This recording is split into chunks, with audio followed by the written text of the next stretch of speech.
దానిలో మీ బీజేపీ కూటమి ఎమ్మెల్యే గారు మీకు అప్పుడు మంత్రిగా చేశారు ఆదినారాయణ రెడ్డి గారు. అల్ట్రాటెక్ సిమెంట్ని పరిశ్రమ మీద ఫిర్యాదులు చేశారు. ఎందుకే ఫిర్యాదులు? ఏమైనా అన్యాయం జరుగుతుందా? కాదు, కప్పం కట్టలేదని, డబ్బులు ఇవ్వలేదని, రౌడీ మామూలు ఇవ్వలేదని దాని మీద ఒక సిఐ నరేష్ బాబు అనే అతన్ని అడ్డం పెట్టుకొని వారికి సప్లై చేస్తున్న ముడి సరుకుని సప్లై చేస్తున్నటువంటి ట్రాన్స్పోర్ట్కి సంబంధించినటువంటి వారి మీద సీజ్ చేశాడు. సీజ్ చేస్తే ఏం చేస్తారు? ట్రాన్స్పోర్ట్ చేసేవారు వేరే ఉంటారు. అవి సీజ్ చేస్తే ఏం చేస్తారు ట్రాన్స్పోర్ట్ అధికారులు? ఆ ప్రైవేట్ కంపెనీ ట్రాన్స్పోర్ట్ చేయటంలా, సప్లై లేదు. సప్లై లేకపోతే ఏమైంది? తాడిపత్రి అల్ట్రాటెక్ సిమెంట్ ఫ్యాక్టరీ మూసివేసేటటువంటి పరిస్థితికి వచ్చేసింది. ఒక పక్కనేమో మేక్ ఇన్ ఇండియా, మన దేశంలో అద్భుతమైనటువంటి ఉత్పత్తులు జరగాలనేమో ప్రధానమంత్రి గారు చెబుతాడు.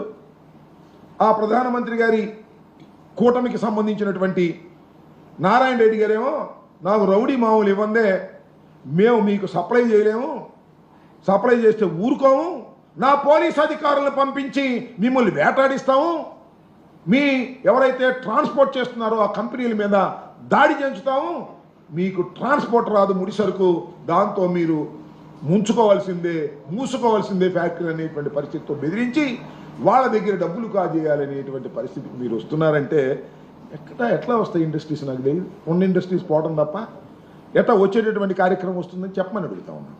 అంతేకాదు, ఆదాని హైడ్రో పవర్, ఇది గండికోటకు సంబంధించి ఆ రిజర్వాయర్లో ఆ హైడ్రో పవర్ చేసుకునేటువంటి కంపెనీ మీద మళ్ళీ ఆదినారాయణ రెడ్డి గారే ఆయన సోదరులు ఆ వర్క్లన్నీ మాకేవ్వండి, ఇంకోటికి ఇస్తే మేము ఒప్పుకోం అని డైరెక్ట్గా వాళ్ళ ఆఫీసుల మీద దాడి చేశారండి. ధ్వంసం చేశారు. మాట్లాడిన వాళ్ళు లేడు. పోలీసులు నీకు అనుకూలంగా ఉంటారు, ఆ ఇండస్ట్రీకి అనుకూలంగా ఉండరు. డబ్బులు ఇస్తే సెటిల్ చేసుకుంటావు. ఏమిటి అన్యాయం?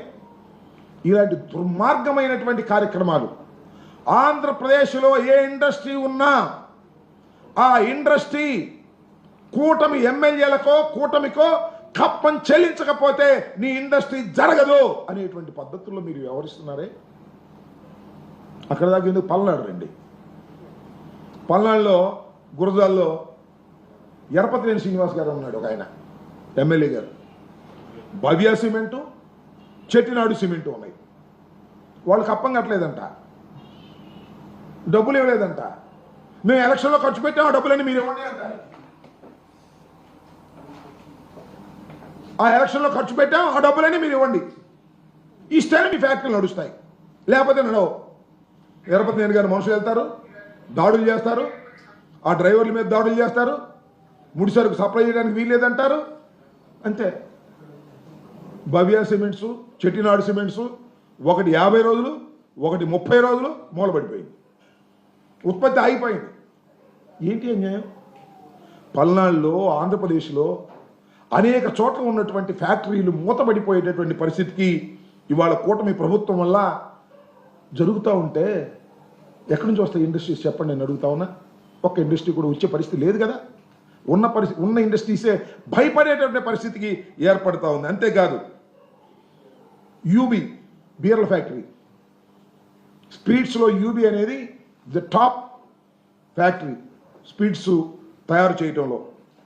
శ్రీకాకుళంలో దీనికి సంబంధించినటువంటి బీర్ల ఫ్యాక్టరీ ఉంటే ఆ కూటమి ప్రభుత్వం అధికారంలోకి వచ్చినటువంటి కొత్తలో ఎమ్మెల్యే గారు, బీజేపీ ఎమ్మెల్యే గారు నడి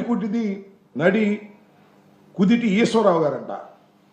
ఆయన, అయ్యా మీ బీర్ల ఫ్యాక్టరీలో ఒక్కొక్క లారీకి 1000 రూపాయలు ఇవ్వాలి, నెలకి ఒక్కొక్క లారీకి 1000 రూపాయలు ఇవ్వాలి, లెక్క కడితే 1,50,00,000 అయింది.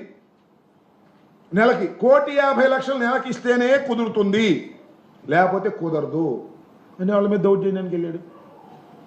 యూబీ స్పిరిట్స్ సంబంధించినటువంటి వరల్డ్ వైడ్ కంపెనీ దాని మీదకి వెళ్ళి దాడి చేసి వాళ్ళ భయపెట్టి ఈ రకంగా చేస్తే ఏం చేయాలని అడుగుతా ఉన్నా. దాని టర్నోవర్ 10,000 కోట్ల రూపాయలు. Such a beautiful company. దాని మీద కూటమికి సంబంధించినటువంటి ఎమ్మెల్యేలు, మంత్రులు దాడులు చేసి మాకు డబ్బులు ఇవ్వండి అంటే ఏం చేయని అడుగుతా ఉన్నా. అంతేకాదు ఈ జాతీయ రహదారులు ఉంటాయి కదా, దాని కాంట్రాక్టర్ల కోసం ఇద్దరు కుస్తీ. ఒక ఆయనేమో మామూలుడు కాదు, ఇందాక చెప్పాను నారాయణ రెడ్డి గారు. ఇంకో ఆయన సీఎం రమేష్ గారు, ఆయన సామాన్యుడు కాదు. వీళ్ళిద్దరు మాకిస్తారా ఇద్దరు కొట్టుకున్నారు. నేను చెప్పేది కాదు, ఇది అన్ని పత్రికలు వచ్చాయి. ఇద్దరు కొట్టుకునేటటువంటి పరిస్థితికి వచ్చారంటే ఎక్కడికి పోతుంది రాష్ట్రం? ఏమి అభివృద్ధి చెందుతుంది?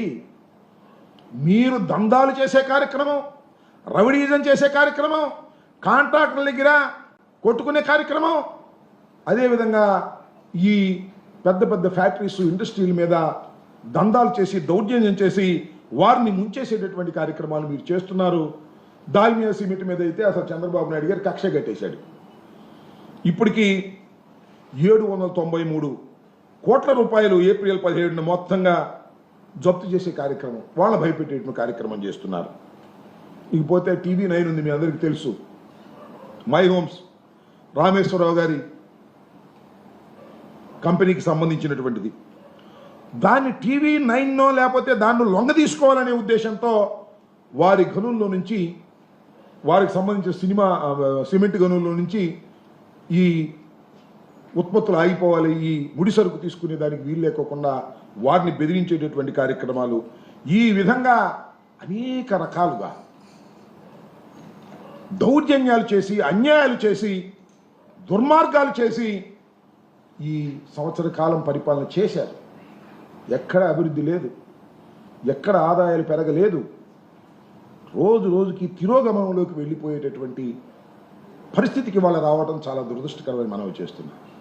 చంద్రబాబు నాయుడు గారు ఏదో నేను అద్భుతమైనటువంటి సంపద సృష్టిస్తాను, ప్రజల జీవన ప్రమాణాలు పెంచుతాను, ఇండస్ట్రీస్ తీసుకొస్తాను, జగన్మోహన్ రెడ్డి అలా చేశాడు ఇలా చేశాడు అని మాయమాటలు చెప్పి అధికారంలోకి వస్తే ఇవాళ రాష్ట్ర ప్రజానీకం తల పట్టుకుని బాధపడుతున్నారు.